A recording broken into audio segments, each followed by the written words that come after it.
Wayward Pines. The illusion of freedom and the fear of truth story begins like a familiar thriller. A man, Secret Service agent Ethan Burke, drives into a sleepy little town in Idaho on a mission to find two missing federal agents. The setup feels almost kitsch, like the beginning of 100 other detective dramas. But from the very first crash, his car colliding, his memory fractured, we know something is wrong. The trees close in, the streets feel too still, the people too rehearsed. Wayward Pines invites us into what looks like an ordinary American town and slowly peels away the illusion until we realize we are trapped in a nightmare dressed as suburbia. The genius of the show is that it plays with our expectations. We've seen towns like this before: manicured lawns, polite neighbors, a friendly sheriff, children on bicycles. But beneath that Norman Rockwell veneer lurks something darker. Every smile is strained, every rule is absolute, every conversation laced with menace. We, like Ethan, sense it instantly. This is not freedom, it's performance. From the first episode, the rules of Wayward Pines hang over the story like storm clouds. Do not try to leave. Do not discuss the past. Do not talk about your life before. Always answer the phone when it rings. And above all, do not question the rules. If you break them, punishment is swift and public. The show doesn't bother to hide the brutality. Executions happen in the town square, cheered on by citizens who act less like neighbors and more like cult members at a rally. Watching this, I couldn't help but think about how fragile the line is between order and tyranny. Wayward Pines looks like a haven: safe streets, no crime, children playing without fear, but it's a safety purchased at the price of absolute control. And here lies the central paradox of the series. When does protection become imprisonment? When does community become surveillance? Ethan Burke, played with weary intensity by Matt Dillon, becomes our window into this paradox. His disorientation mirrors ours. He knows something is wrong, but every attempt to question it is met with gaslighting. Doctors tell him he's delusional. Locals smile too hard, insisting he's imagining things. The sheriff, played by Terrence Howard, with chilling calm, enforces the rules with a mix of southern charm and quiet menace. It's as though Ethan has wandered into a stage play where everyone knows their lines but him.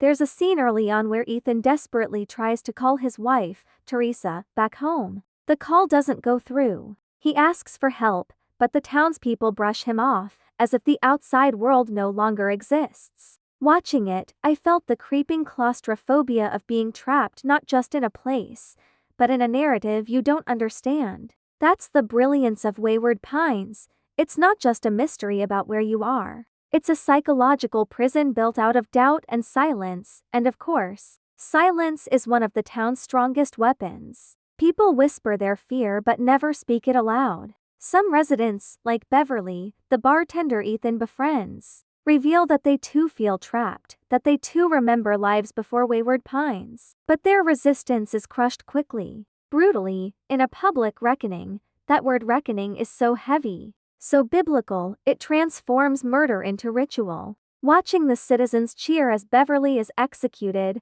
I couldn't help but think about how fear can turn ordinary people into participants in cruelty. Here's where the show steps into philosophical territory. The illusion of freedom is more powerful than open oppression. The people of Wayward Pines appear free. They go to work, they eat ice cream, they attend school, but every choice is scripted. And because it looks like a normal town, because the lawns are trimmed and the shops are open, the horror feels more insidious. Dystopias in fiction often look like ruins, gray skies, rubble, militarized zones. But Wayward Pines looks like a postcard. The prison is invisible because it's disguised as home. I think that's why the show resonates beyond its sci-fi twists. It's not just about one town. It's about the way societies use comfort as control. Give people tidy houses, smiling neighbors, and the illusion of safety, and you can hide almost any cage. The scariest prisons are the ones that look like paradise.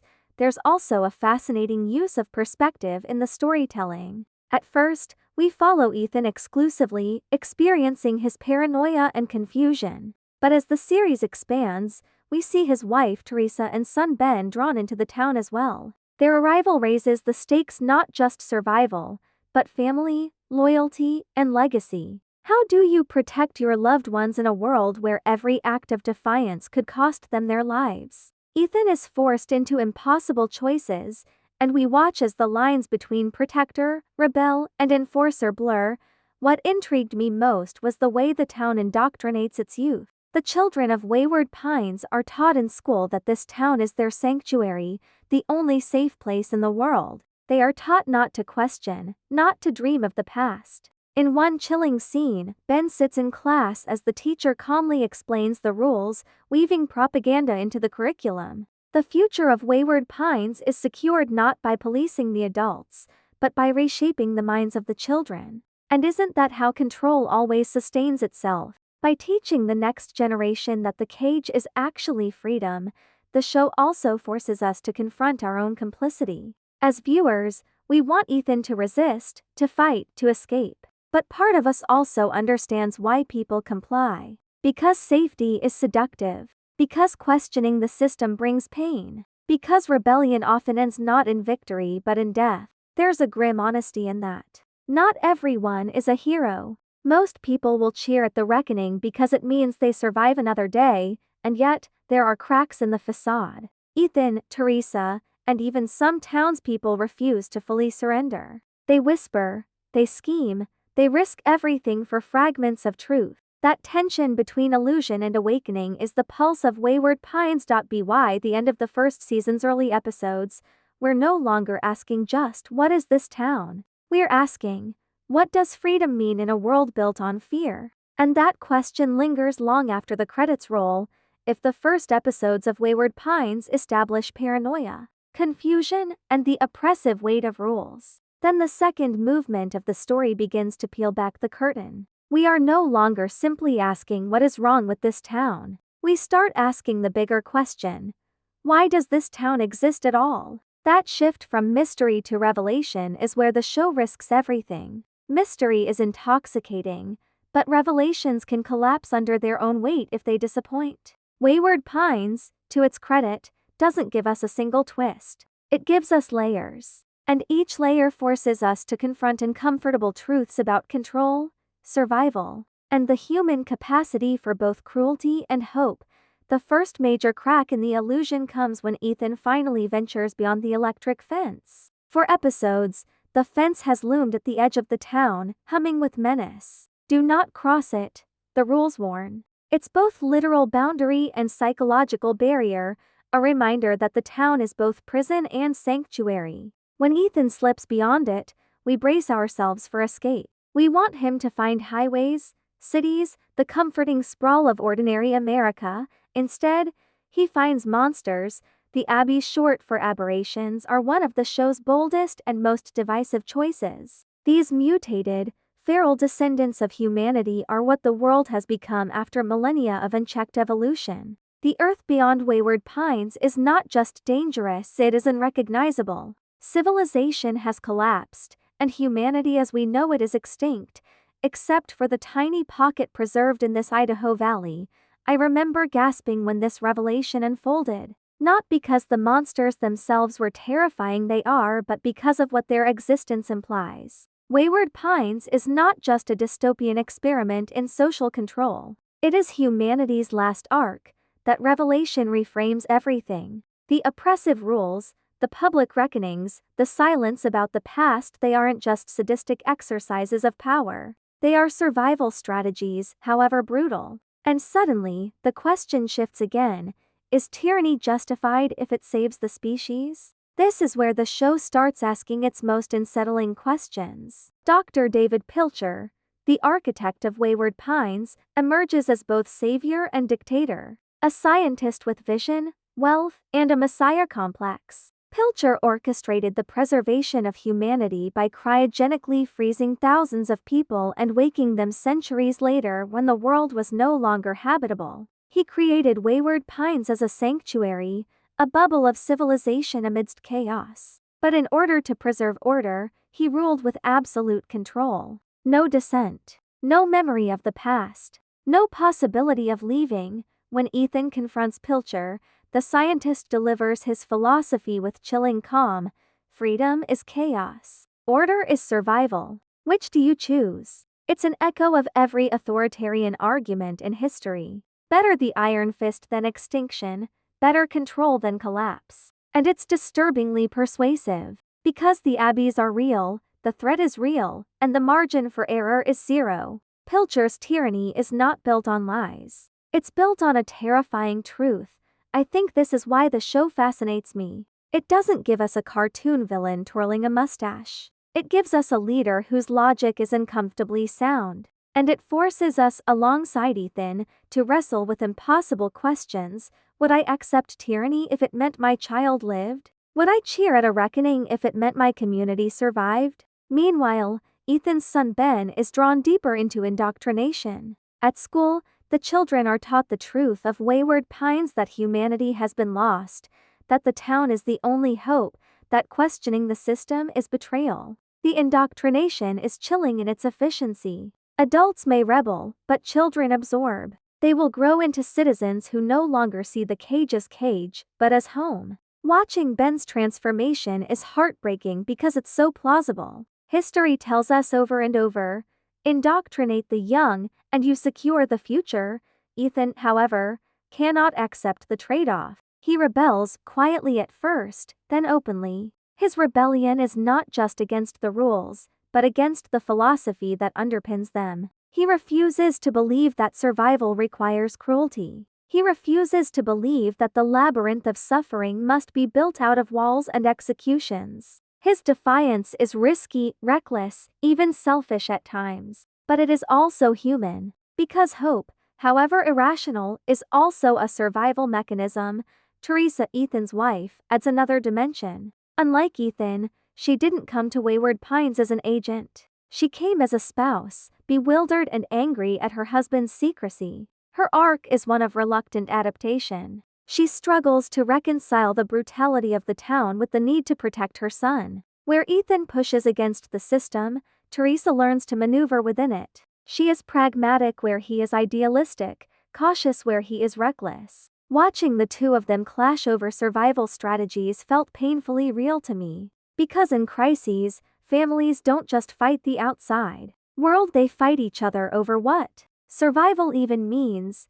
One of the most poignant moments of this section comes when Beverly's execution continues to haunt Ethan. He replays it, blames himself for not saving her, wonders if his defiance doomed her. Survivor's guilt in this context is not just personal, it's political. Every act of rebellion risks not just your own life but the lives of others. And that weight can crush even the bravest hearts.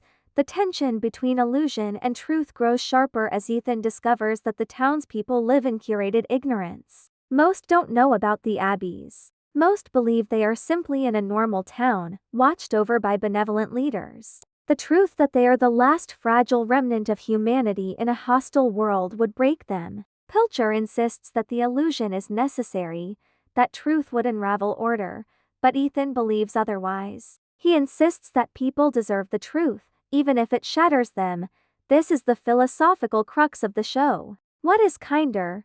To preserve illusion and stability, or to reveal truth and risk chaos? Pilcher chooses illusion. Ethan chooses truth. And the tragedy is that both choices carry destruction in their wake. There's a scene where Ethan confronts Pilcher again, demanding transparency. Pilcher responds with cold certainty. They don't want the truth, Ethan. They want to believe in something that will let them sleep at night.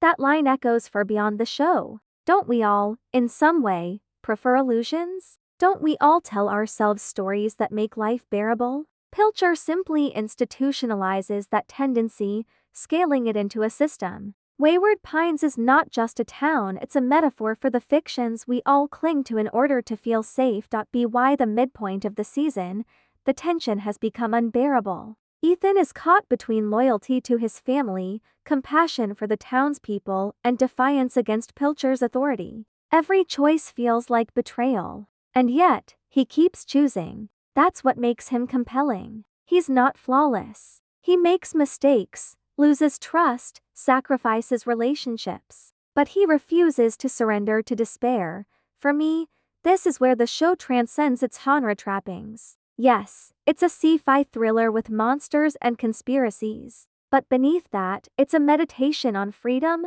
truth, and the unbearable weight of survival. It asks us not just what we would do in Ethan's shoes, but what we are already doing in our own lives. Where are we accepting illusions for comfort? Where are we trading freedom for safety? Where are we cheering at reckonings, silently or otherwise, because it means we don't have to face the Abbies outside the fence? The brilliance of Wayward Pines is that it never lets us off the hook. The deeper we travel into Wayward Pines, the clearer it becomes that the town is not just a backdrop for suspense but a crucible for philosophy. At its heart lies a duel of worldviews, Ethan Burke's belief in truth and autonomy versus David Pilcher's doctrine of control and obedience. Every scene, every act of violence, every whispered secret is an iteration of this conflict. And as the story escalates, the stakes become not just survival but the very definition of what it means to be human. Dr. Pilcher, played with unnerving calmness by Toby Jones, is one of the most fascinating antagonists in modern television. He's not a tyrant in the traditional sense, no shouting speeches, no snarling threats. He delivers his worldview with the soft-spoken authority of a scientist who believes his data is unassailable. For Pilcher, Wayward Pines is not tyranny. It is salvation. In his eyes, he has saved the human race from extinction. And for that, he demands absolute loyalty. When Ethan confronts him about the brutality of the reckonings, Pilcher's response is chilling. A single spark of dissent can ignite chaos. Do you want civilization to fall again, Ethan? I won't let that happen. It's the logic of authoritarianism distilled into a single line. Pilcher believes dissent is synonymous with collapse. Freedom equals anarchy. Therefore, control is not merely preferable, it is essential. Ethan, of course, cannot accept this. For him, truth is not optional. He argues that people deserve to know the reality of their situation, even if that truth is unbearable. His resistance feels reckless, at times almost naive, but it is also profoundly human. Because what is survival without choice? What is safety without dignity? This tension between illusion and truth permeates every corner of the town. On the surface, Wayward Pines still looks idyllic. Children play, shops open, families gather for ice cream. But beneath the smiles is a culture of fear. Citizens police each other's behavior, terrified of attracting the sheriff's attention. Every public reckoning reinforces the message, "You are free only as long as you obey." One of the most haunting aspects of the series is the way ordinary people become complicit in their own imprisonment. We see neighbors cheering at executions, parents teaching their children to obey without question, colleagues reporting one another for whispers of disobedience. This isn't just Pilcher's control, it's collective compliance. And isn't that how most systems of oppression endure? Not just through the power of leaders but through the obedience of the led. Ethan's struggle, then, is not just against Pilcher but against the town itself. He is trying to awaken people who don't want to be awakened, who prefer the illusion of safety to the chaos of truth. Watching him, I couldn't help but think of Plato's allegory of the cave, the prisoner who escapes into the light only to be rejected when he returns to free the others. Pilcher's illusion is the cave wall. Ethan is the figure stumbling back in with firelight, begging the others to look beyond the shadows. But here's the cruel irony, Pilcher is not wrong about the danger. The Abbies are real, violent, and relentless. Outside the fence, the world is uninhabitable. Inside the town, order, however brutal, is the only thing standing between humanity and extinction. Pilcher doesn't rely on lies. He relies on selective truths. And that makes his control even harder to resist. The show underscores this ambiguity through Ben, Ethan's son. Ben's education in the school of Wayward Pines becomes a microcosm of indoctrination. His teacher, played with eerie serenity, doesn't scream propaganda. She calmly explains it as fact. The town is safe. The outside world is gone. Questioning the rules endangers everyone. For a teenager longing for stability, these lessons are persuasive. Ben begins to see his father's defiance not as heroism but as recklessness. And in that generational divide, the show captures something essential. Authoritarian systems don't just rule by fear. They rule by shaping the next generation's reality. Teresa, Ethan's wife, embodies yet another perspective. Unlike Ethan's fiery idealism, Teresa's instinct is pragmatic survival. She doesn't embrace the town's rules wholeheartedly, but she learns to navigate them, to carve small freedoms within constraints. She becomes a kind of middle ground between Pilcher and Ethan, unwilling to surrender completely, but unwilling to gamble everything on defiance. Watching her, I thought about the quiet forms of resistance that exist in every oppressive system, not dramatic rebellions, but subtle acts of survival, carving out spaces of dignity in the cracks of control. As the season progresses, Ethan gains a position of reluctant authority when he is made sheriff. This shift is brilliant because it forces him into Pilcher's shoes. Suddenly, he must enforce rules he despises. Suddenly, he is the face of the reckonings he hates. And here the show confronts one of its darkest truths: resistance can turn into complicity when power changes hands. Ethan swears he will change the system from within, but the position forces compromises, and every compromise chips away at his idealism. I found this arc both frustrating and fascinating. It's easy to root for rebellion when you have nothing to lose. But when responsibility for others is on your shoulders, rebellion becomes more complicated. Ethan is no longer just Ethan. He is the sheriff, the father, the husband, the reluctant protector of a fragile society. His choices carry weight not just for himself but for everyone inside the fence. And that weight bends him, even as he struggles to resist. Thematically, this is where Wayward Pines shines brightest. It refuses to offer simple heroes or villains. Pilcher is a tyrant, yes, but a tyrant born of necessity. Ethan is a rebel, yes, but a rebel forced into compromise. Even the townspeople, complicit as they are not caricatures. They are human beings grasping for safety in a terrifying world. One of the most striking episodes in this arc is when Ethan uncovers the true history of the Abbies and humanity's fall. He learns that Pilcher's predictions about genetic drift, overpopulation, and collapse were ignored in the 21st century. Pilcher was dismissed as alarmist, a mad scientist crying doom. And yet, he was right. The Abbies are proof of his vision. The irony is unbearable. The man who was mocked for warning humanity of its downfall became the architect of its survival. But survival came at the cost of freedom. This revelation complicates our judgment of Pilcher. Yes, he is authoritarian. Yes, he is ruthless. But he is also a prophet vindicated by history. And that duality makes him impossible to dismiss. When he says, "I saved you all," he isn't lying. The question is whether being saved in a cage is worth it. For Ethan, the answer remains no. His rebellion hardens, fueled by the belief that truth and freedom must outweigh even survival. But the show never makes this easy. Every act of defiance costs lives. Every crack in Pilcher's order opens the door to chaos. Ethan's fight is not noble triumph, it is messy, devastating, and morally compromised. By the end of this section, the illusion of Wayward Pines is shattered for us as viewers. We know the truth of the Abbies, the history of Pilcher's experiment, the fragility of the town's safety. But the townspeople remain largely in the dark, living in curated ignorance. And so the central tension sharpens. Will Ethan reveal the truth, or will he preserve the illusion for their sake? This is not just Ethan's dilemma, it is ours. As viewers, we are forced to ask ourselves, would I want to know? If the world outside were gone, if survival meant obedience, would I choose truth and chaos or illusion and order? It's not a comfortable question, but it's the kind of question that lingers long after the credits fade.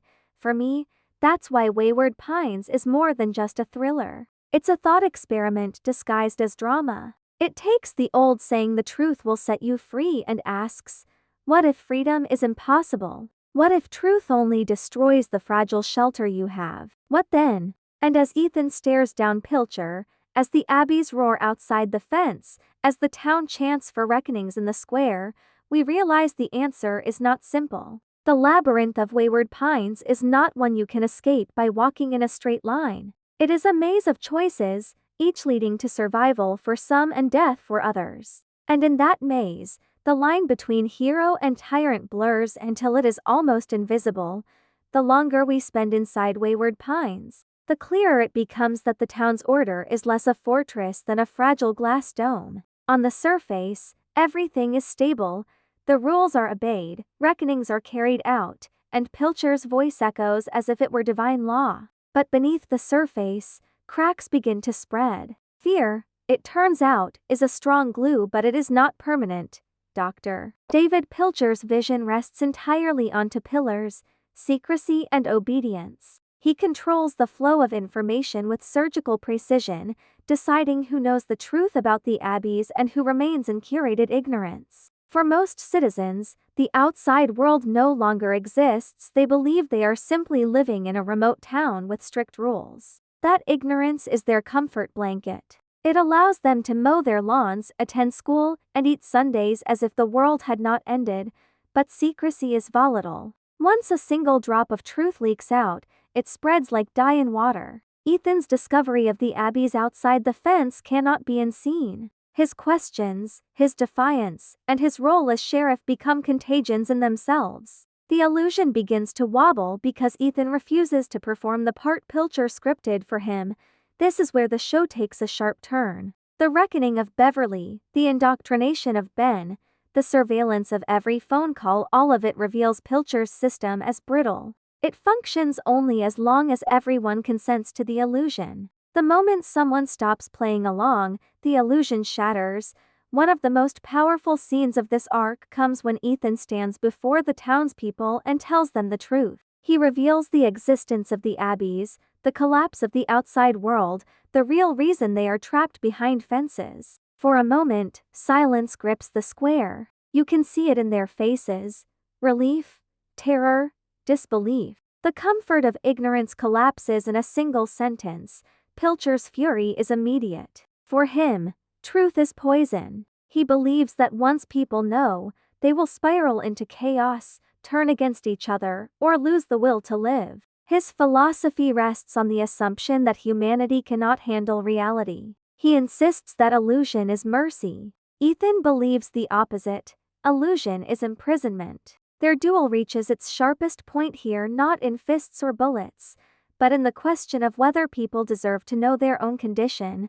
This moment reminded me of a paradox at the heart of history. Every authoritarian regime justifies itself with the same argument: the people cannot be trusted with freedom. Whether in the name of religion, security, or survival, rulers always claim that obedience is protection. Pilcher is simply another voice in this chorus, though his choir sings from a valley surrounded by monsters.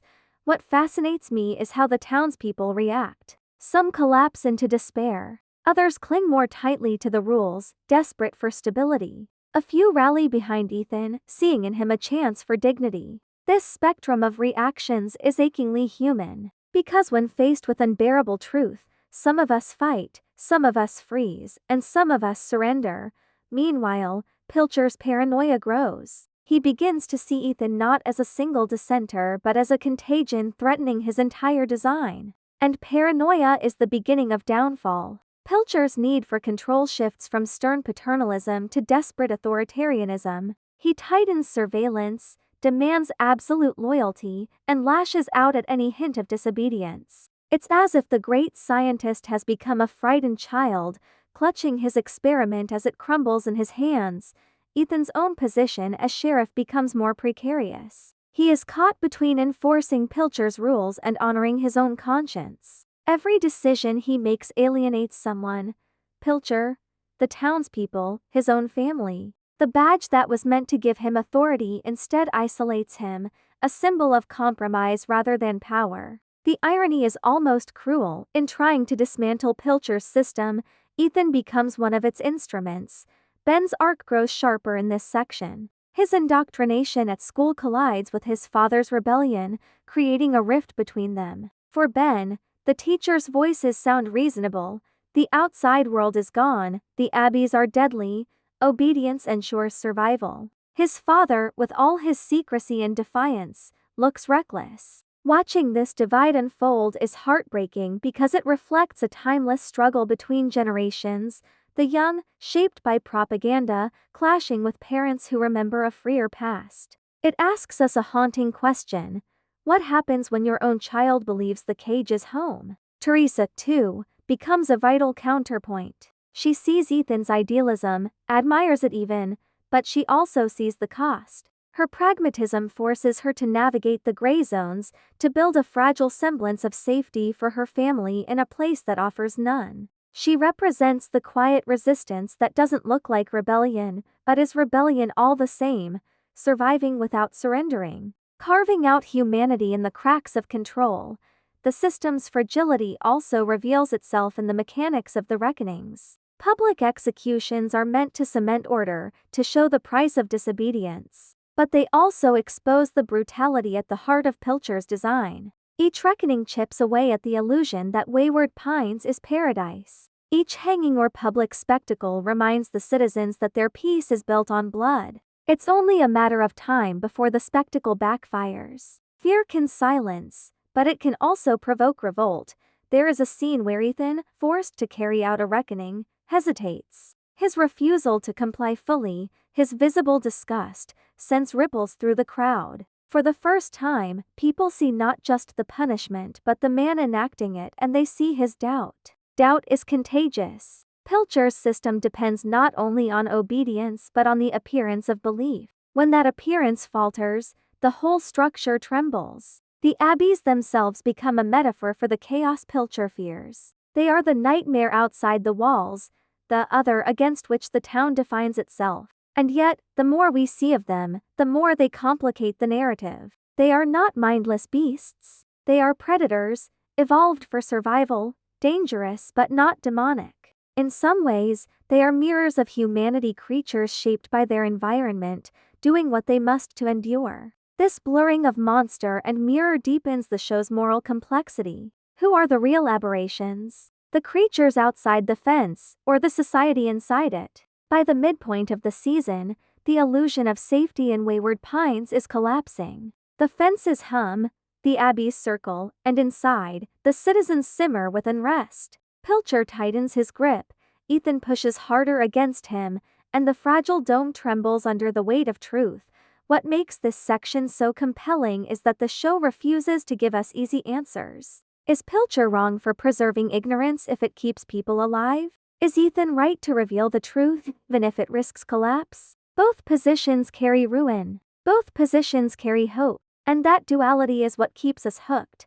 For me, the brilliance of Wayward Pines lies in its refusal to let the illusion stand. It doesn't allow us the comfort of believing in perfect safety. It shows us how fragile order is, how quickly fear curdles into control, how desperately we cling to illusions even when they hurt us. It whispers a truth we would rather ignore: security is never free. And the price we pay for it may be higher than survival itself.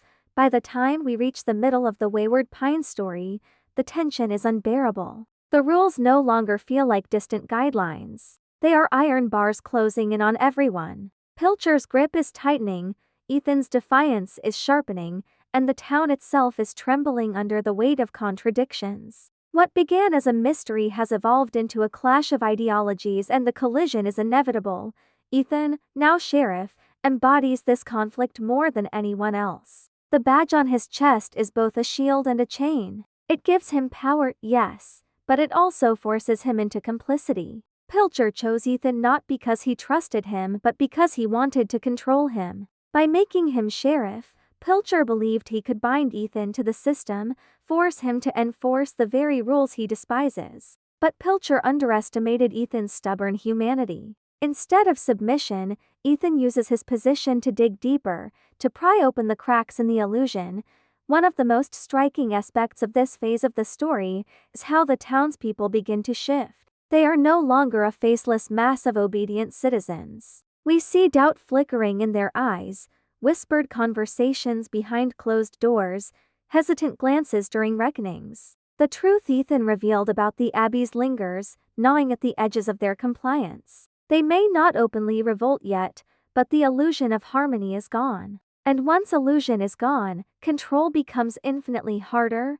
Pilcher senses this instability and reacts in the only way authoritarian systems know how, with more control, more surveillance, more punishment. His paranoia intensifies. He watches Ethan closely, scrutinizes Teresa, even manipulates Ben's schooling to ensure the next generation remains loyal. The irony is brutal. Pilcher claims to be preserving humanity, but he treats people less like humans and more like pieces on a chessboard. There's a scene where Pilcher addresses his inner circle, warning them that Ethan is dangerous. His voice is calm, almost paternal, but beneath it is fear. He knows that his great experiment hangs by a thread. The Abbies outside the fence may be lethal, but the greater threat comes from inside, one man refusing to obey, one family unwilling to surrender. Tyranny always fears not armies but individuals who refuse to play along. Ethan's investigation into the history of Wayward Pines deepens here. He learns more about Pilcher's original plan, the cryogenic freezing of thousands, the centuries-long wait for a habitable moment, the construction of this carefully curated town. The scope of Pilcher's vision is staggering. He didn't just preserve humanity, he tried to redesign it. Wayward Pines is less a sanctuary than a social experiment, a petri dish where he could test whether obedience could replace chaos. And yet, despite Pilcher's brilliance, Ethan sees the flaws everywhere. Human beings are not programmable. They dream, they doubt, they resist. Beverly's execution didn't kill resistance, it ignited it. The reckonings don't cement loyalty, they corrode it. Every attempt at control is simultaneously an admission of weakness. Pilcher is like a scientist who refuses to admit that his experiment has variables he cannot contain. Teresa becomes crucial in this part of the story. While Ethan pushes against Pilcher openly, Teresa learns the art of survival in the shadows. She sees the danger of Ethan's bold defiance and tries to balance it with subtle maneuvering. At times, her pragmatism clashes with his idealism, leading to painful arguments. But their tension is real, and it reflects something universal. In crises, survival strategies are never unanimous. Families fracture not because of lack of love but because of differing visions of what survival demands. Ben, meanwhile, is being pulled further into the indoctrination of the school. His teacher presents Pilcher's philosophy as unquestionable truth. Humanity destroyed itself, the Abbies inherited the earth, and Wayward Pines is the only hope. The lesson is simple: obedience is survival. Dissent is death. For a teenager craving certainty, this message is intoxicating. Ben's trust in his father begins to erode, not because he hates Ethan, but because the system is designed to turn children into loyalists. It's one of the show's most chilling elements, the idea that the next generation can be shaped into guardians of the very system their parents despise. There's a particularly poignant moment when Ethan tries to explain to Ben why he resists. He talks about dignity, about the right to choose, about the importance of truth. But Ben, with the blunt clarity of youth, asks, "What good is dignity if we're dead?" And in that question, the heart of the conflict crystallizes. For Pilcher and, increasingly, for Ben, survival outweighs all else. For Ethan, survival without freedom is no survival at all. The Abbies, though still mostly at the periphery, loom larger in this section. They are not just monsters at the gate. They are symbols of the consequences of Pilcher's philosophy. They represent what happens when evolution takes its course unchecked, when humanity becomes something unrecognizable. Pilcher's obsession with control is, in part, an attempt to prevent humanity from becoming another form of aberration. But the irony is sharp. In his effort to preserve humanity, he risks stripping it of what makes it human: choice, love, compassion. What fascinates me most in this arc is the slow unraveling of Pilcher's character. The calm, calculating savior begins to show cracks. His speeches grow harsher, his punishments more severe, his paranoia more consuming. He starts to see traitors everywhere, even among those closest to him. It's a classic portrait of authoritarian collapse. The more he tries to control, the less control he has. Ethan, too, undergoes transformation. His defiance matures from reckless resistance into deliberate leadership. He is no longer just trying to save his family. He is trying to awaken the entire town. He knows the cost will be high, that blood will be spilled, but he refuses to accept Pilcher's version of salvation. For Ethan, truth is worth the chaos it unleashes. One of the most powerful sequences is when Ethan addresses the townspeople, not as sheriff, not as enforcer, but as a man begging them to see reality. He tells them about the Abbies, about the collapse of the outside world, about the price of their illusions. His words are not polished, but they are raw, urgent, human. For a moment, you can feel the town sway, caught between fear and awakening. This is the turning point. The illusion of Wayward Pines can no longer hold. Pilcher's control is slipping. The townspeople are no longer united by ignorance but divided by fragments of truth. Some cling to the safety of rules, others yearn for freedom, and many simply don't know what to believe. And isn't that the most dangerous state of all? Not certainty, not ignorance, but confusion. When people don't know what to believe, systems tremble. Chaos leaks in. Fear becomes unpredictable. And in that space between obedience and rebellion, anything can happen. For me, this is where the show becomes more than a thriller. It becomes a mirror. How many of us live in our own Wayward Pines safe, stable illusions we don't dare question? How often do we trade freedom for comfort, dignity for survival, truth for the stories that let us sleep at night? Pilcher may be extreme, but his philosophy echoes in every society that has chosen order over liberty. The tension in Wayward Pines at this point is almost unbearable. The fences hum with electricity, the Abbies prowl just beyond them. Pilcher watches from his monitors like a god peering down from Olympus. And Ethan stands at the center, torn between family, truth, and the survival of humanity. We know something has to break. The system cannot hold forever. The question is not if it will collapse, but how and who will pay the price when it does. By the time we arrive at the midpoint of Wayward Pines, the town is no longer a static prison. It's a pressure cooker, trembling under the weight of too many secrets, too many reckonings, too many contradictions. What was once a thought of order is cracking, and both Ethan Burke and David Pilcher can feel it. Their conflict, simmering for episodes, now begins to erupt. And what unfolds is less a battle of guns and Abbies than a battle of worldviews. Ethan's role as sheriff is reaching its breaking point. The badge that once offered him leverage now feels like a shackle. He cannot reconcile the authority he's been given with the truths he's discovered. Every day, he walks the tightrope between enforcing Pilcher's laws and quietly undermining them. The townspeople see it too. Some begin to view him as a savior, others as a traitor. For Ethan, there is no middle ground left. He has to choose whether he serves Pilcher's system or dismantles it entirely.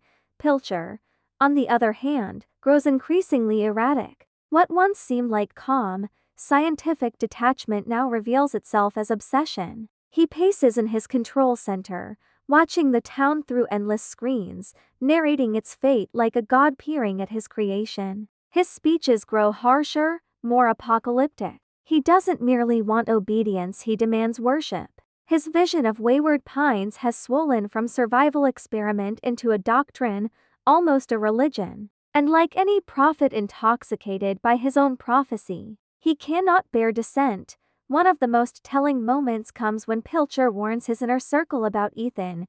A society cannot survive when one man refuses to believe. Doubt is contagious. And if it spreads, we all fall. It's a statement that is both true and self-condemning. Yes, doubt is contagious. But so is truth. Pilcher's refusal to acknowledge the legitimacy of Ethan's questions only magnifies them. The more he insists on silence, the louder the silence becomes. Ethan begins to gather fragments of resistance. They are not an army, not even a movement, just individuals unwilling to keep pretending. Each carries scars from reckonings, secrets from their past lives, fragments of memory they refuse to bury. They whisper in the dark corners of bars, leave coded messages, test the edges of the fence. What unites them is not certainty but desperation, the belief that there must be more than this scripted existence. And here, the townspeople themselves become the most fascinating element. Some cling fiercely to the rules, insisting that Pilcher has saved them and Ethan is the threat. Others teeter in the middle, torn between the comfort of illusion and the pain of truth. A few, emboldened by Ethan's defiance, begin to imagine freedom. The square that once echoed with cheers during reckonings now buzzes with unease. Fear no longer cements obedience, it breeds questions. Ben's transformation intensifies in this section. Once a boy caught between his father's rebellion and his school's indoctrination, he now begins to lean toward Pilcher's vision. The classroom becomes his battlefield of ideas. Teachers frame Ethan not as a protector but as a destabilizing force. For Ben, whose adolescence already craves order and identity, the certainty of Pilcher's narrative is tempting. Watching father and son grow further apart is painful because it feels so plausible. Control doesn't just shape actions, it rewrites loyalties. Teresa continues to represent a quieter kind of rebellion. She doesn't storm fences or rally crowds, but she resists in subtler ways. She questions Pilcher's enforcers, protects Ben's innocence where she can, and supports Ethan, even when she disagrees with his methods. Her strength lies in pragmatism. If Ethan is the firebrand, Teresa is the steady flame. Together, they represent two halves of resistance, the reckless defiance that shouts and the quiet endurance that survives.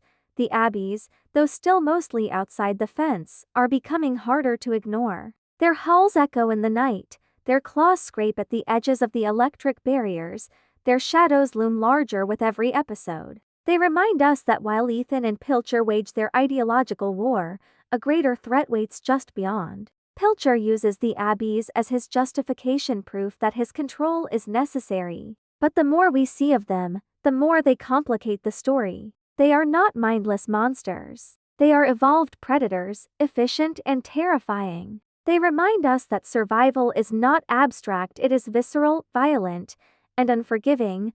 The clash between Ethan and Pilcher sharpens when Ethan uncovers the full extent of Pilcher's manipulations. Pilcher has not just been hiding the truth, he has been orchestrating illusions. Surveillance, psychological conditioning, public reckonings, all of it carefully designed to maintain the illusion of paradise. Ethan realizes that Wayward Pines is not just a sanctuary. It's a stage play, with Pilcher as the playwright and every citizen as an unwilling actor. And Ethan refuses to keep reading his lines.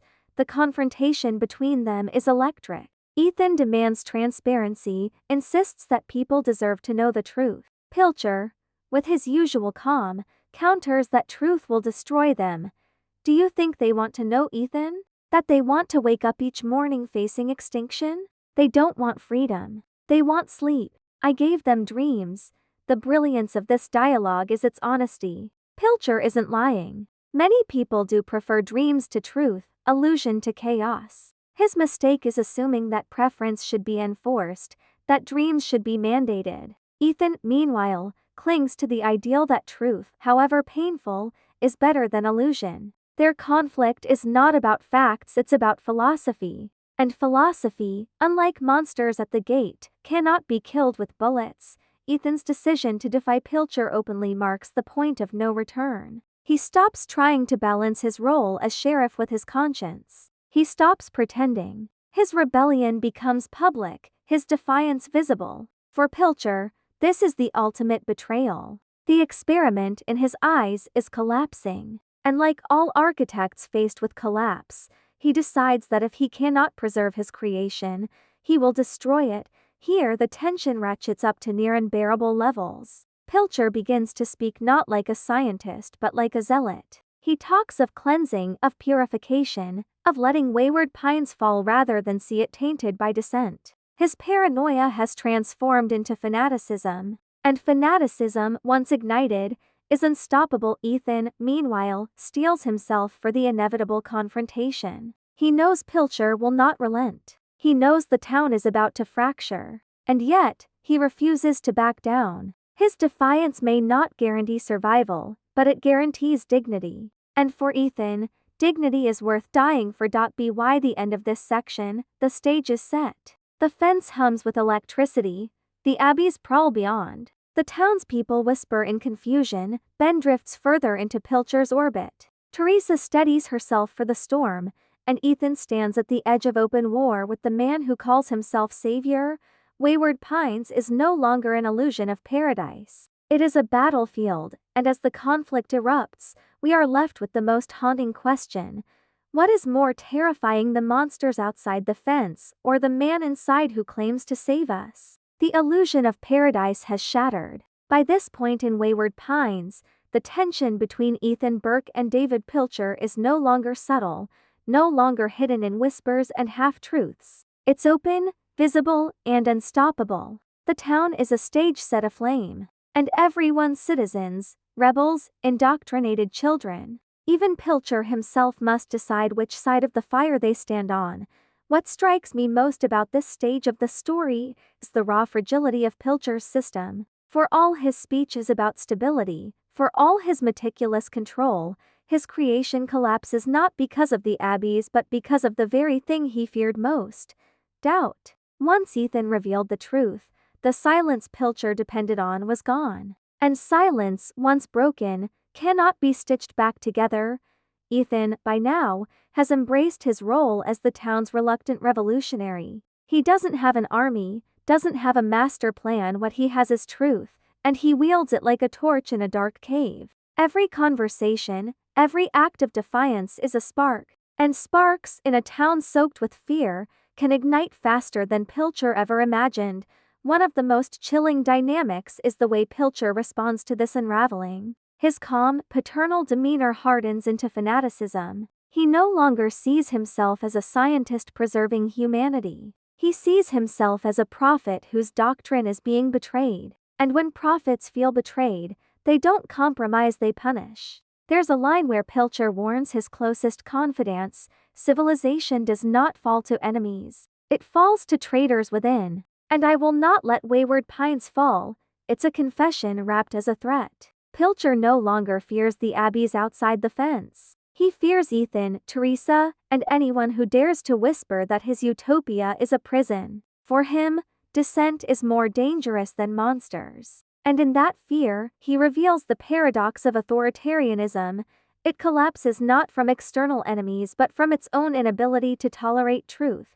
The townspeople, meanwhile, are caught in the crossfire. For years, they obeyed the rules because ignorance was easier. But once truth leaks, obedience falters. Some cling desperately to Pilcher's authority, terrified of chaos. Others rally behind Ethan, hungry for dignity even at the cost of danger. Most stand paralyzed, unsure what to believe. And isn't that the real heart of collapse? Not mass rebellion, but mass confusion.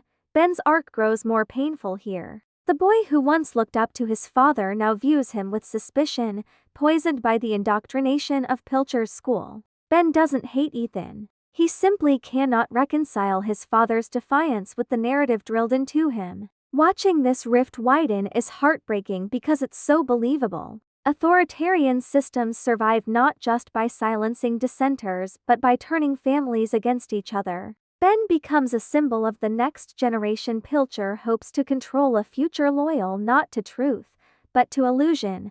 Teresa, in contrast, embodies resilience. She doesn't roar like Ethan, but she refuses to surrender. Her pragmatism sharpens into courage as she navigates between protecting her son and supporting her husband. She sees clearly what Ethan risks, and though she fears the cost, she stands with him. Her quiet strength becomes a kind of counterweight to Ethan's fiery defiance, a reminder that resistance takes many forms, not all of them loud. The Abbies, though still outside, grow more ominous. Their presence feels heavier, their cries more frequent, their attacks on the perimeter more brazen. They are less a distant threat and more an inevitability waiting to crash through the illusion. Pilcher uses them as his justification. See? This is why obedience is necessary. This is why freedom is impossible. But Ethan sees them differently. To him, the Abbies are not proof of Pilcher's wisdom but proof of humanity's failure. What happens when control replaces compassion? When survival becomes obsession? The narrative's brilliance lies in how it mirrors Pilcher and Ethan as two sides of the same coin. Both are driven by a desire to protect. Both are consumed by visions of survival. Both believe they are right. But Pilcher's vision is static, frozen in fear, unwilling to bend. Ethan's vision is dynamic, willing to risk collapse for the possibility of dignity. Their conflict is less about survival than about what kind of survival is worth choosing. As Pilcher's paranoia deepens, he begins to speak in absolutes. He labels dissenters as traitors, Ethan as a cancer, truth as poison. His speeches take on the cadence of sermons, his gaze the fervor of zealotry. The scientist has become a priest, and his laboratory has become a chapel. For Pilcher, Wayward Pines is not an experiment anymore, it is scripture. And what happens when scripture is questioned? Punishment. Pilcher escalates his control. Surveillance becomes suffocating. Punishments become harsher. Rumors spread that he is preparing something drastic, a final reckoning, not of individuals but of the entire town. The threat hangs over every scene like a storm cloud. If Pilcher cannot preserve Wayward Pines on his terms, he may choose to destroy it outright. Ethan, sensing this, grows more desperate. He pushes harder, speaks louder, risks more. He tries to rally the townspeople not with promises of safety but with appeals to their humanity. He reminds them of who they were before Wayward Pines, of the dignity they lost when they surrendered their voices. His words don't always land, but they plant seeds. And seeds, once planted, cannot be unseen. One of the most powerful moments comes when Ethan confronts Pilcher directly. The exchange is quiet, but electric. Ethan, you call this survival. I call it suffocation. Pilcher, you think truth will save them? Truth will kill them faster than any Abbie ever could. Ethan, at least then they'll die as people, not puppets. It's not just dialogue, it's philosophy. And it captures the essence of the show's brilliance. The clash between survival and dignity, between illusion and truth. By the end of this section, the town is no longer stable. Pilcher's grip is slipping, Ethan's defiance is swelling, the Abbies are pressing harder at the gates, and the townspeople stand on the brink of panic. The illusion of Wayward Pines has collapsed, and what remains is raw fear. The stage is set for catastrophe, not because of monsters, but because of men, because of a savior who cannot tolerate betrayal and a sheriff who refuses to bow. And as we watch the storm gather, we are left with the most haunting realization. Sometimes the greatest danger is not the beasts beyond the fence, but the illusions we build to protect ourselves from them.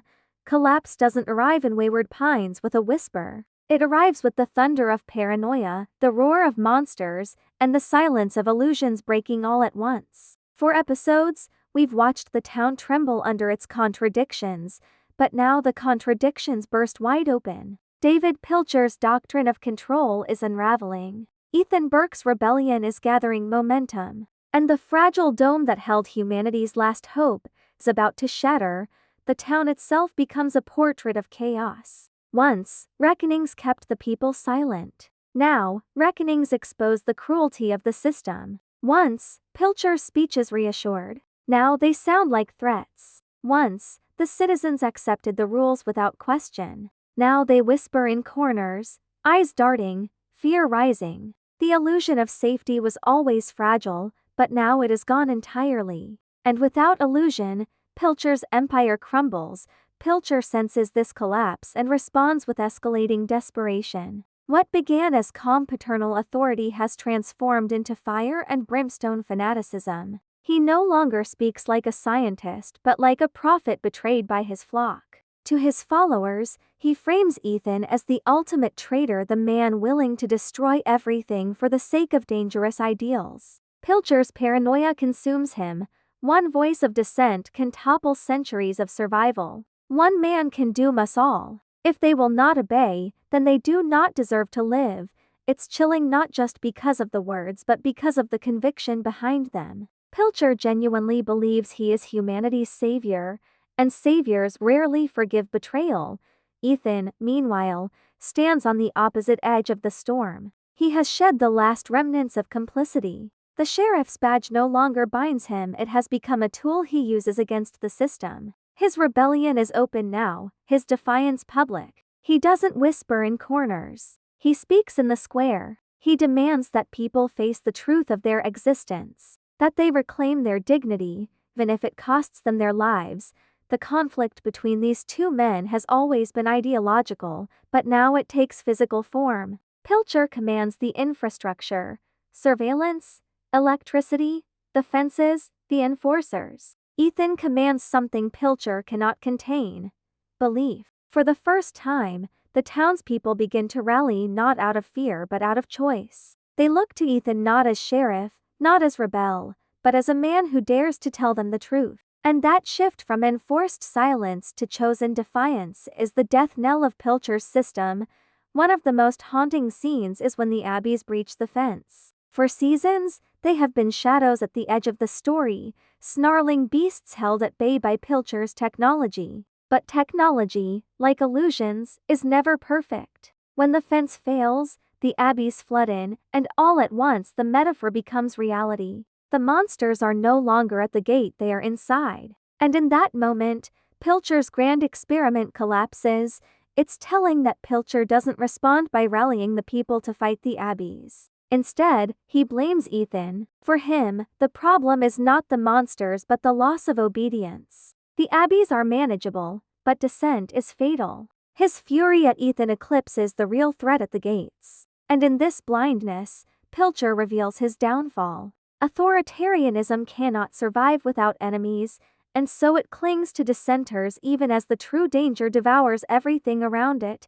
Ethan's choices become unbearably heavy in this chaos. He has no blueprint, no manual, no certainty. He must protect his family, guide the townspeople, and resist Pilcher all at once. Every decision is a gamble. Save one group and risk another. Open one gate and doom another. His rebellion, once philosophical, now becomes visceral. It's not about speeches anymore. It's about blood, survival, sacrifice.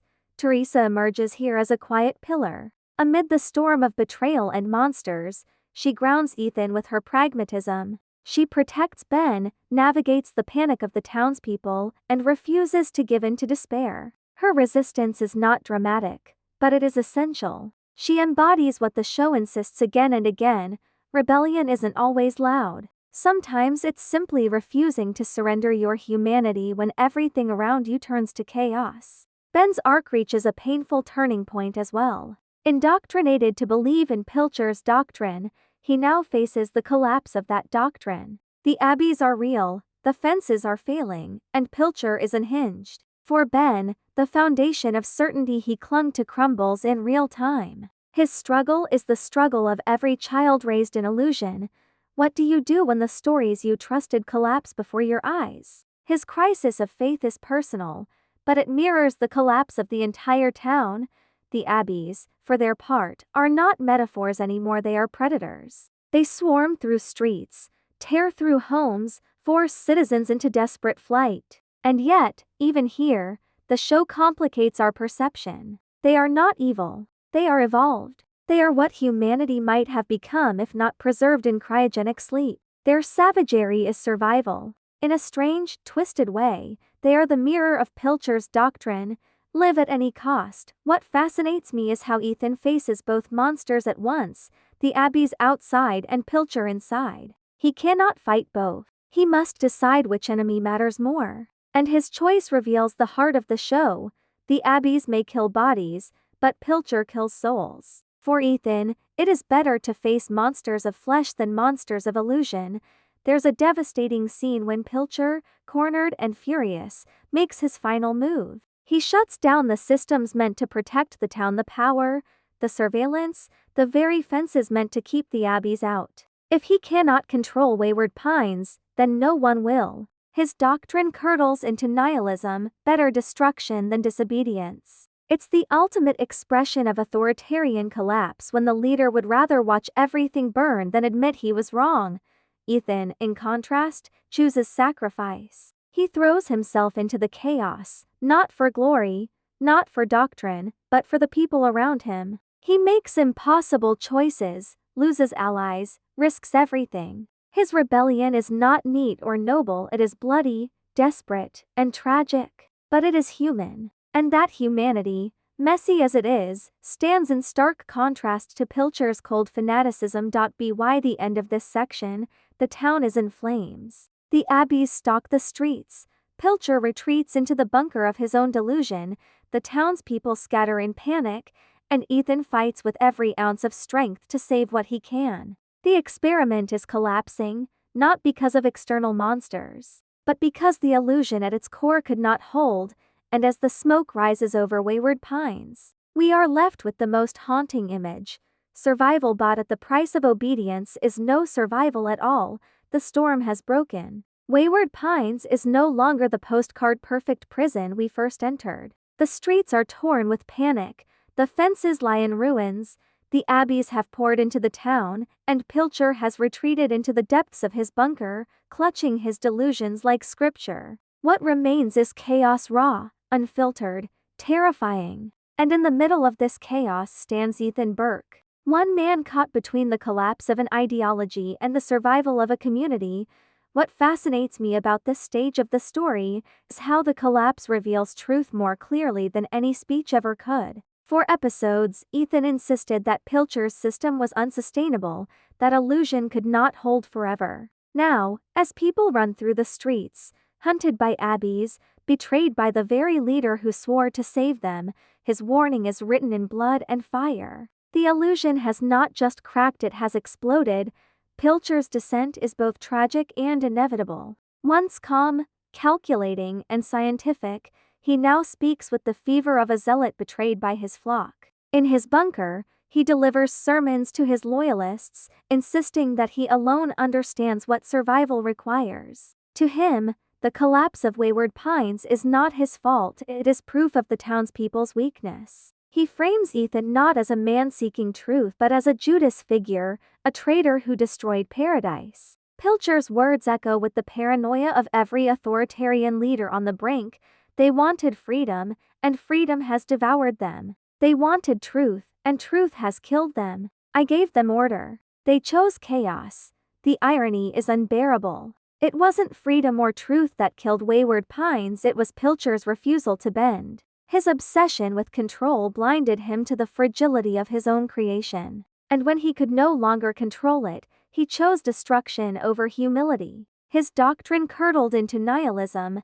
Ethan, meanwhile, becomes the reluctant center of resistance. The badge on his chest means nothing now. The sheriff's office is irrelevant when Abbies are tearing through streets, but people look to him anyway. In the chaos, authority is no longer defined by titles but by courage. And Ethan, despite his flaws, rises to that demand. He organizes defenses, shepherds survivors into safer buildings, makes split-second decisions that save some and doom others. Every choice weighs heavily, but there is no time for hesitation. Teresa emerges here with a quiet ferocity. While Ethan fights in the open, she protects their son, steadies panicked neighbors, and refuses to let despair consume her. Her strength is not the kind that makes speeches, it's the kind that keeps people alive in the cracks of catastrophe. Watching her in these moments, I thought of all the unnamed survivors in history, the ones who carried water, shielded children, whispered hope even as empires fell. Teresa is that kind of survivor. Ben's arc twists painfully here. Indoctrinated to believe in Pilcher's doctrine, he now watches the doctrine collapse in real time. His teachers' calm assurances, the promises of safety, the lessons about obedience, all of it disintegrates as Abbies slash through streets and Pilcher abandons his people. Ben's crisis of faith is not just intellectual. It's visceral. The world he trusted has betrayed him. His father's defiance, once reckless in his eyes, now looks like clarity. And yet, the bitterness of betrayal lingers. For a boy raised on illusion, truth feels like whiplash. The Abbies, unleashed within the town, are terrifying and oddly awe-inspiring. They are not villains in the traditional sense, they are predators following their nature. They move with efficiency, hunt with instinct, and remind us that evolution has no mercy. Pilcher called them aberrations, but in truth, they are humanity's successors. Watching them stalk through Wayward Pines, I couldn't help but feel that they were less intruders than inheritors. The irony is sharp. While Pilcher obsessed over preserving humanity, the world had already moved on without it. Amid this chaos, one of the most powerful threads is Ethan's recognition that survival will require sacrifice. He cannot save everyone. He cannot restore order. What he can do is buy time, shield as many lives as possible, and plant the seeds of hope that something might endure beyond this collapse. His rebellion, once philosophical, now becomes existential. It's no longer about truth versus illusion, it's about giving people a chance to live, even if he does not. Thematically, this section of the story is devastating but essential. It forces us to ask what survival really means. Is it the preservation of a system, as Pilcher believed? Is it the continuation of a species, even at the cost of dignity? Or is it the willingness to risk everything for the possibility of something better? Ethan embodies that last vision. His defiance is messy, bloody, and imperfect. But it insists on one thing Pilcher never could: the value of humanity's soul.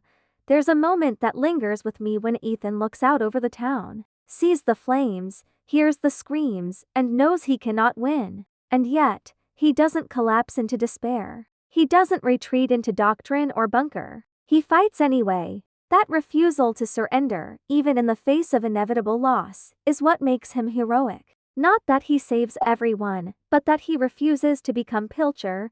Pilcher's final unraveling is, in many ways, the inevitable conclusion of his philosophy. When you build a system on absolute control, any crack looks like betrayal. When you demand worship, any doubt feels like treason. When you insist that obedience is survival, then rebellion becomes death. And so Pilcher, cornered and furious, chooses death for others, and perhaps even for himself. His doctrine leaves no room for compromise, and so it leaves no room for survival.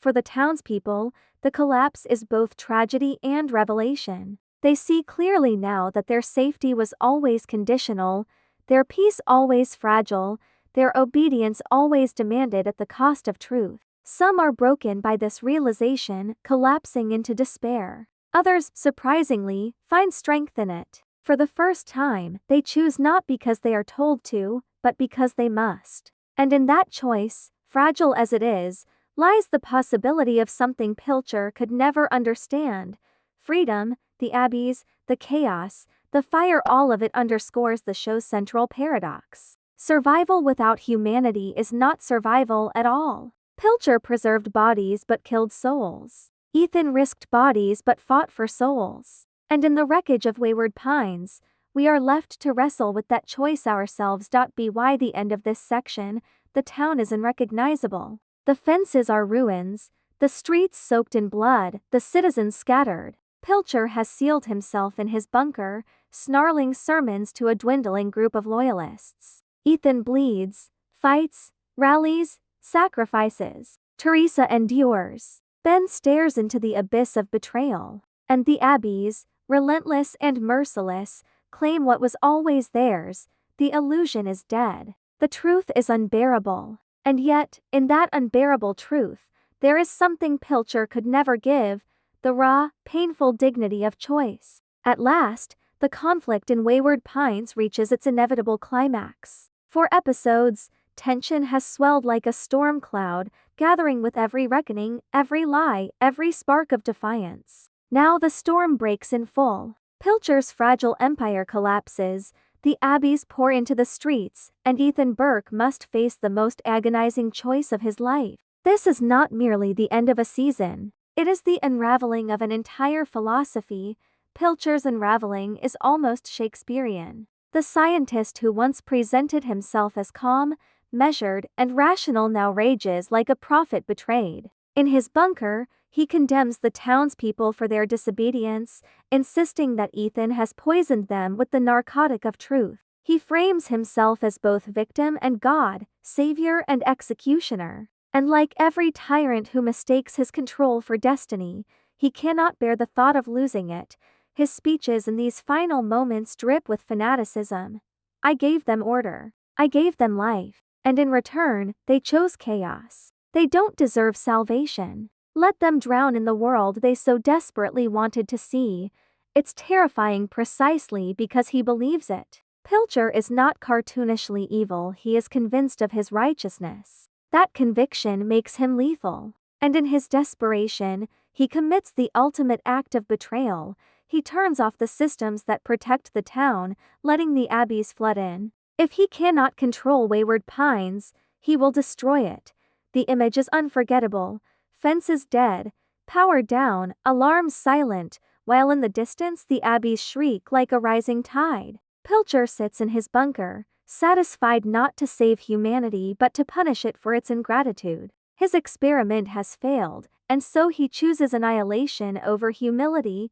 Ethan, by contrast, becomes the town's last fragile hope. Stripped of illusion, stripped of certainty, he has only one thing left: his refusal to surrender. He knows Pilcher will not relent, knows the Abbies cannot be reasoned with, knows survival will demand a price. And yet, he fights anyway, not for victory, but for dignity.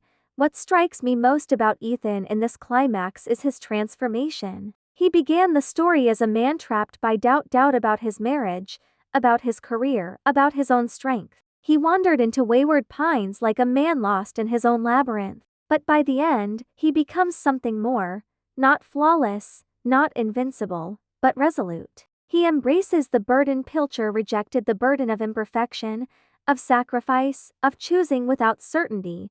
The townspeople, meanwhile, stumble through chaos. Some scatter in terror, clinging to Pilcher's final words. Others rally to Ethan, desperate for leadership. The illusion of safety has dissolved, leaving only raw survival. And in this stripped-down state, people reveal who they truly are. Some compassionate, some cruel, some broken, some brave. It is messy, human, and devastatingly real. Ben's arc reaches its breaking point here. The boy indoctrinated into Pilcher's doctrine now watches it collapse before his eyes. His teacher's promises crumble, his community fractures, his godlike leader abandons him. The betrayal cuts deep. And yet, in the chaos, he also sees his father's defiance, messy, painful, but real. For the first time, Ben begins to grasp the difference between illusion and truth. It's a cruel initiation into adulthood, to realize that authority can lie, that safety can betray, that even parents can be wrong but still worthy of love. Teresa's strength shines most brightly in these moments. As the town unravels, she protects Ben, steadies survivors, and supports Ethan's impossible decisions. Her courage is quieter than his, but no less vital. She reminds us that revolutions are not built only on speeches and sacrifices, they are sustained by the people who refuse to let despair have the final word. And then comes Ethan's final choice, the moment that defines the story. The Abbies surge through the town, the citizens scream, the systems fail. Ethan realizes that the only way to save what remains is to sacrifice himself. He devises a desperate plan to lure the Abbies into a trap and destroy them with an explosion, buying time for the townspeople to survive.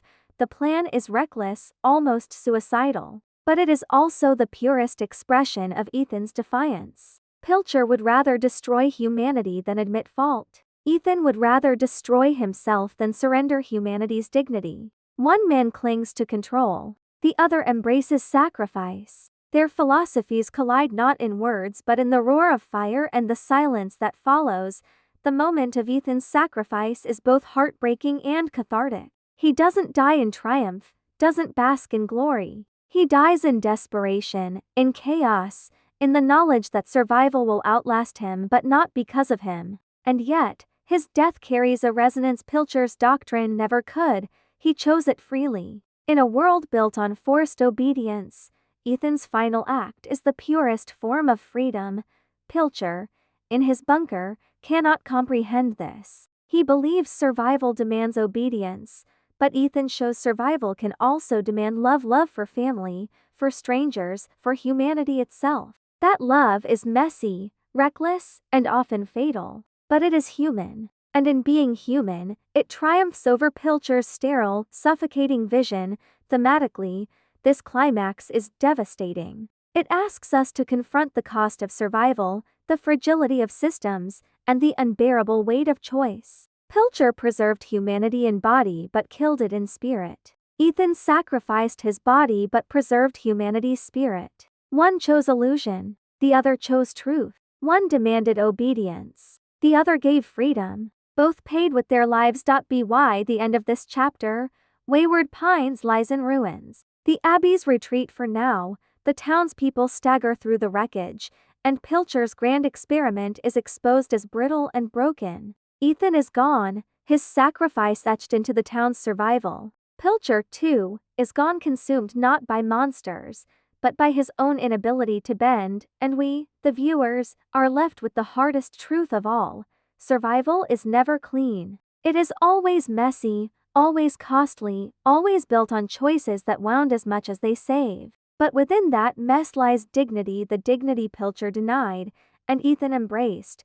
The storm has passed, but the silence that follows is not peace. It is the silence of exhaustion, of trauma, of people wandering through the wreckage of their lives unsure whether they have survived at all. Wayward Pines, once a carefully controlled illusion of paradise, now lies in ruin. The fences are breached, the streets are scarred, the Abbies prowl at the edges, and the town's two central figures, Pilcher and Ethan, are gone. What remains is a void, and into that void rushes the most dangerous question of all: what now? The death of Pilcher should feel like liberation. For episodes, his doctrine of control suffocated the town, his reckonings terrorized the citizens, his illusions blinded them. With him gone, you might expect freedom to bloom like a wildflower in cracked concrete. But freedom is not so simple. Pilcher's control may have been brutal, but it was also stabilizing. He gave the people a script to follow, however suffocating.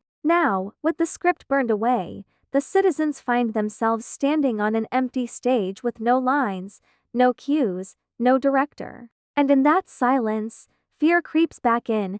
It's haunting to watch how quickly the people of Wayward Pines fracture. Some cling desperately to the remnants of Pilcher's doctrine, insisting that his rules, however harsh, at least kept them safe. Others celebrate Ethan as a martyr, his sacrifice proof that truth is worth the chaos it brings. Many stand paralyzed, unsure which narrative to follow. Without a single unifying voice, the town becomes a cacophony of confusion. And in that confusion lies the seed of new control. Ben's arc becomes central in this aftermath. His father is dead, his mother is shattered, and the illusions he was taught in school lie in ruins. The boy who once believed in Pilcher's certainty now faces a world of uncertainty. And here, the tragedy of indoctrination reveals itself. It is easier to follow rules than to make choices. Freedom, in its raw form, can be terrifying. Ben's grief and confusion make him vulnerable, and others see it. The absence of Pilcher does not erase the machinery of control. It merely waits for a new operator. Teresa, meanwhile, becomes a figure of endurance. She carries her son's pain, her husband's legacy, and the burden of survival. She doesn't seek power, doesn't crave leadership, but survival thrusts responsibility upon her. Watching her navigate the ruins of the town, I felt the weight of a truth the show insists on again and again. Revolutions may be sparked by martyrs, but they are carried forward by survivors. Ethan burned bright and died. Teresa must now carry the dim but steady flame of endurance. The Abbies, though momentarily driven back, remain ever present. Their snarls echo beyond the broken fences, their presence a reminder that the outside world is no less hostile than before. Pilcher may be gone, but his warnings were not lies. Humanity still teeters on the edge of extinction. The irony is sharp. Ethan's sacrifice gave the town freedom, but freedom does not mend the shattered earth. The Abbies are still out there, watching, waiting, evolving. Survival remains a daily struggle. This aftermath forces the show to ask its most painful questions. Was Ethan's sacrifice worth it? Did tearing down Pilcher's illusion create freedom, or did it simply unleash chaos? And perhaps the cruelest question of all, are people actually ready for the freedom they say they want? History is littered with examples of societies that toppled tyrants only to replace them with new tyrants. The void of power is rarely filled by pure democracy. It is often filled by the loudest, the strongest, or the most ruthless. Wayward Pines is no different. In the absence of Pilcher, factions emerge. Some whisper about maintaining strict rules to survive. Others call for openness, for rebuilding without secrets. The debates are messy, loud, and unresolved. And in the cracks of disagreement, danger grows. What fascinates me here is how the show refuses to romanticize freedom. Too often, stories of rebellion end with liberation as if it were a finish line. But in reality, liberation is only the starting point of a harder, longer journey. Freedom is not just tearing down walls. It is deciding how to live without them. And for people conditioned by years of obedience, that task can be overwhelming.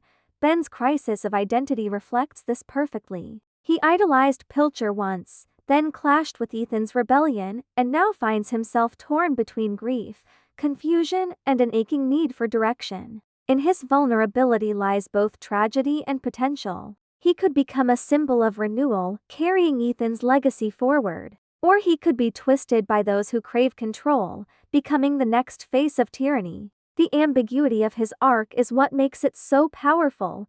Teresa's strength is quieter but no less vital. She doesn't seek grand speeches or dramatic gestures. She focuses on survival, protecting Ben, keeping people fed, holding fragile threads of community together. Her refusal to collapse into despair becomes an act of resistance in itself. And yet, her pragmatism also raises uncomfortable questions. How much compromise is too much? When does survival shade into complicity? Teresa's struggle mirrors the town's larger dilemma.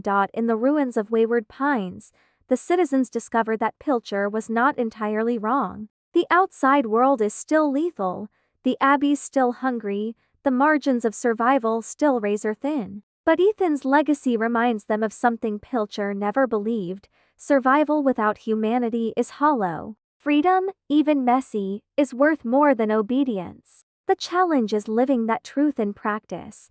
There's a haunting scene where the townspeople gather in the square, the same square where reckonings once took place. The gallows are gone, but the memory of them lingers. People argue, some calling for strict new rules, others begging for openness. The square, once a stage of terror, becomes a stage of uncertainty. And that uncertainty is the real inheritance Ethan left behind, the burden of choice. Thematically, this aftermath resonates beyond the story. It reminds us that freedom is not a gift neatly wrapped in triumph. It is messy, frightening, and often painful. It demands responsibility, patience, and compromise. It requires people to stumble, argue, and sometimes fail. And yet, within that mess lies something Pilcher never gave: dignity. As the season edges toward its conclusion, the central question lingers: will the people of Wayward Pines choose dignity over safety, truth over illusion, freedom over obedience? Or will the void left by Pilcher's fall simply birth a new cycle of control? The answer is not clear, and that ambiguity is the point, because Wayward Pines is not a story about easy victories. It is a story about the fragility of humanity, the cost of survival, and the unbearable responsibility of freedom. Ethan's death was not an ending, it was a beginning. The town now stands at the edge of possibility, teetering between hope and despair, and we, as viewers, are left to confront the same question: if the fences around our lives were torn down, if the illusions we trusted collapsed, would we be ready to live in the raw, terrifying truth of freedom? Or would we, like so many in Wayward Pines, yearn for the comfort of a cage? Stories like Wayward Pines rarely end with clean resolutions. There are no parades, no victory banners, no sense of problems neatly solved. Instead, what we're left with is ambiguity, an aftertaste of both relief and unease. And in that ambiguity lies the real power of the series. Because the question isn't whether the town survives, but what survival even means.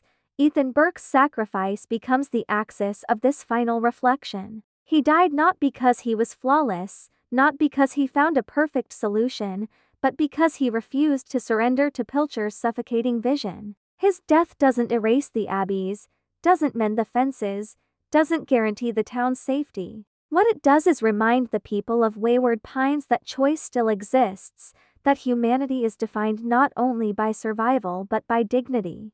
And dignity, as Ethan proved, sometimes requires sacrifice.